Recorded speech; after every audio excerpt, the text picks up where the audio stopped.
جیسے ایک پاکستانی جا رہا تھا، ٹرین میں سفر کر رہا تھا ایک چائنیز کے ساتھ، تو پاکستانی تاجروں کا دماغ بہت تیز چلتا ہے، تو ایک چائنیز کے مچھر آ کے بیٹھا. چائنیز دنیا کی ہر چیز کھا لیتے ہیں، چائنیز نے اٹھایا اور کھا لیا. اب پاکستان نے بولا یار ادھر تو مچھروں کا بزنس بھی ہو سکتا ہے، تو پاکستانی کے مچھر آ کے بیٹھا، اس نے پکڑا اور چائنیز سے بولا کتنے کا خریدے گا. تھوڑے سے چٹکلے چلتے رہتے ہیں، ان کا موضوع سے تعلق تو نہیں ہے لیکن تھوڑا سا آپ کا دل اس میں لگا رہے کہ وہ ایک جو چوہا جو ہے نا، چوہا، اس نے ایک ہاتھی کو دریا میں نہاتے ہوئے دیکھا. السلام علیکم، خیریت سے آپ؟ تو ہاتھی کو دیکھا دریا میں نہاتے ہوئے، تو چوہے نے ہاتھی سے کہا یار ذرا باہر آنا، کام ہے ضروری. تو ہاتھی نے کہا بھائی میرے لیے باہر آسان نہیں ہے، میں گھنٹوں لگیں گے، میں ہاتھی ہوں، کوئی مذاق نہیں ہوں. چوہے نے کہا نہیں، بہت ہی اہم کام ہے، تھوڑی دیر کے لیے آپ کو باہر آنا پڑے گا. اب بیچارہ اتنی مصیبت سے باہر نکلا، چوہے نے کہا بس ہو گیا کام، واپس جاؤ. ہاتھی نے کہا بھائی کیا ٹینشن تھی، مجھے اتنی مصیبت سے نکلا، اور میں چوہا کہہ رہا ہے بس میں یہ دیکھنا چاہ رہا تھا میرا انڈر ویئر پہن کے تو نہیں نہا رہے تم پہ. ٹھیک ہے نا، صحیح ہے.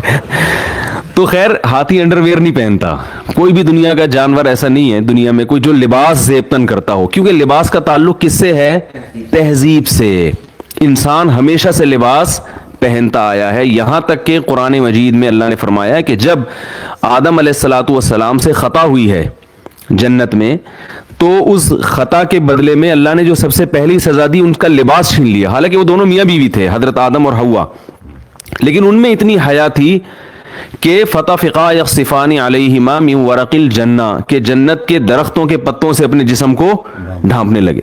تو پہلے دن سے اللہ نے انسان کے مزاج میں اور انسان کے فطرت میں کیا رکھا ہے؟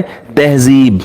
مجھ سے ایک دفعہ بقرعید میں کسی نے مسئلہ پوچھا کہ حاملہ گائے جو ہے نا، حاملہ گائے، اس کی قربانی جائز ہے؟ میں نے کہا ہاں جائز ہے. تو انہوں نے کہا اس بیچارے معصوم بچے کا کیا قصور ہے؟ وہ جو گائے کے پیٹ میں معصوم بچہ ہے اس کا کیا قصور ہے؟ تو میں نے کہا اس کی ماں بیچاری کا کیا قصور تھا جس کو ہم کاٹ رہے ہیں، اس سے اس کو کسی جرم کی سزا دی جا رہی ہے. تو جانور بیچارے کا کوئی قصور تھوڑی ہوتا ہے کہ جو ہم اس کو کاٹ کے کھاتے ہیں. وہ اللہ نے بنایا کس کے لیے؟ ہمارے لیے. چٹکلا سناتا ہوں نا، کئی بار آپ سن چکے ہیں.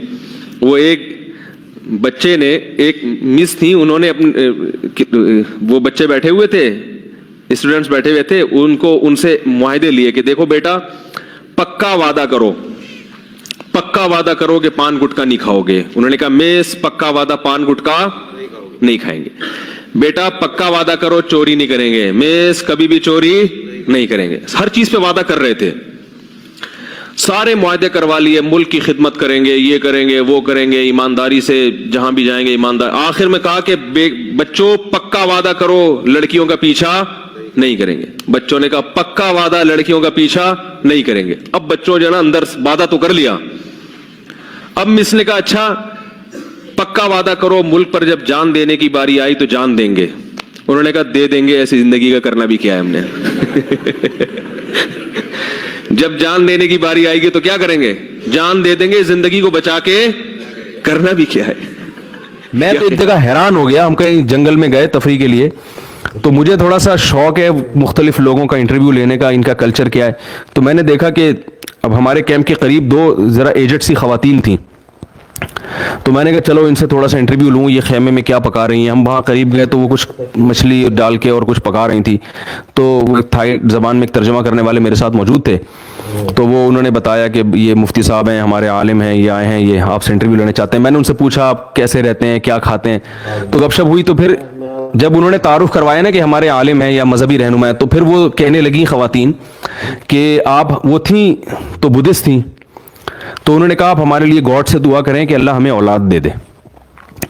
تو میں نے کہا یہ دونوں لیڈیز کے اولاد، یعنی شاید ہمیں سے مراد ہو ان کے میاں کہیں اور رہتے ہوں گے، دونوں کی اولاد نہیں ہوئی. تو میں نے کہا کہ وہ کیا مطلب آپ دونوں کے، یعنی شوہر کہاں ہیں؟ تو پتہ چلا کہ یہ ان کا شوہر ہے اور یہ کیا ہے. تو میں نے ان کو، ویسے وہ اردو سمجھتے بھی نہیں تھے، میں نے تھوڑا مزاق کیا، میں نے کہا اسی وجہ سے تو اولاد ہو نہیں رہی. بھائی اولاد کے لیے ایک کا عورت ہونا تو دوسرے کا مرد ہونا ضروری ہے. یہ تو دونوں فرشتے بھی کنفیوز ہو رہے ہیں کہ یار یہ کیا مسئلہ ہوا کیا ہے. ٹھیک ہے کہ بھائی ان کو اولاد اللہ کی طرف سے دے کیسے ہم. تو ایسے عجیب عجیب فیشن ان لوگوں کے کہ مرد مرد نظر نہیں آتا اور عورت عورت نظر نہیں آتی. تو اسلام نے حکم دیا کہ مرد ہو تو حلیہ کیسا ہونا چاہیے؟ یہ نیچر ہے بھائی، مرد مرد بن کے رہے اور عورت عورت بن کے رہے. وہ ایک آدمی کسی کے یہاں رشتہ، بیان ختم ہو گیا، جو جانا چاہیں جا سکتے ہیں. ایک آدمی کسی کے گھر میں رشتہ لینے کے لیے گیا تو وہ لڑکی کے ابا نے نا، جو لڑکا آیا تھا رشتہ لینے کے لیے، اس کے سامنے چائے اور بسکٹ رکھ دیے. اب وہ لڑکا وہ ڈبو کے کھا رہا ہے نا. تو لڑکی کے والد نے بولا کیا ہے، اس کو تو تمیز نہیں ہے کھانے کی، تو انکار کر دیا رشتے کا. اب لڑکے کو بڑی شرمندگی بھی، بہت افسوس ہوا یار یہ کیا ہو گیا، اور پتہ بھی تھا کہ کیوں انکار کیا. تو باہر نکل کے لڑکی کے ابا سے کہتے ہیں رشتے کا آپ نے انکار کر دیا، افسوس تو بہت ہوا، مگر ڈبو کے کھانے کا اپنا ہی مزہ ہے. ڈبو کے کھانے کا اپنا ہی مزہ ہے، وہ تھوڑی چھوڑیں گے ہم.